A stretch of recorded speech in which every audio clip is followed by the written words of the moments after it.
Xin chào anh chị. Video này Hiền sẽ hướng dẫn anh chị cách sử dụng máy ấp trứng N112 ấp 100 trứng.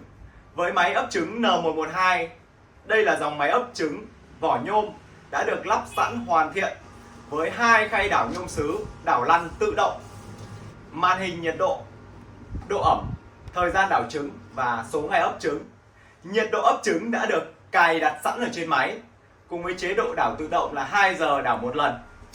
Với mẫu máy 100 trứng vỏ nhôm này, anh chị sử dụng thì rất đơn giản.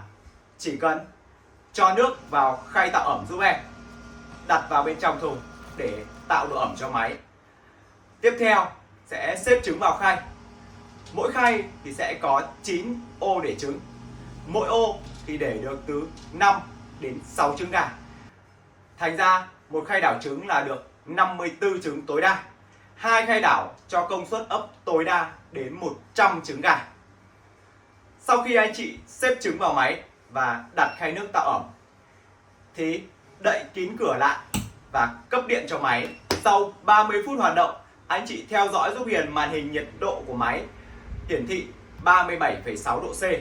Màn hình độ ẩm có độ ẩm báo từ 60 đến 70% là phù hợp để ấp trứng gà. Thời gian đảo trứng được cài sẵn trên máy là 2 giờ đảo một lần. Một ngày đảo đến 12 lần. Số ngày ấp thì sẽ nhảy tự động. Ngày mai nhảy 01, ngày mốt nhảy 02. Trên mặt điều khiển của máy còn được tích hợp sẵn một đèn soi trứng để anh chị kiểm tra trứng trong quá trình ấp, phát hiện những trứng có phôi, có cổ. Khi mà anh chị ấp trứng gà được 7 ngày thì dùng cái đèn soi này kiểm tra trứng nào có trống thì để lại ấp, mà trứng nào không có trống thì loại bỏ để rộng không gian thùng ấp. Để đảm bảo hiệu quả ấp nở tốt nhất thì trứng không nên để quá lâu. Cụ thể không nên để quá 10 ngày.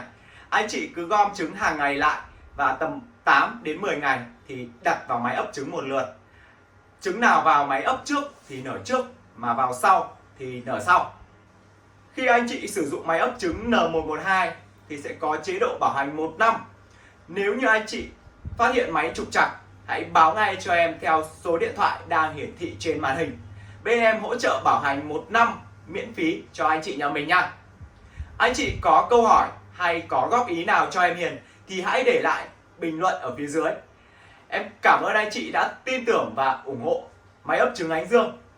Em Hiền xin chào và hẹn gặp lại anh chị ở những clip sau.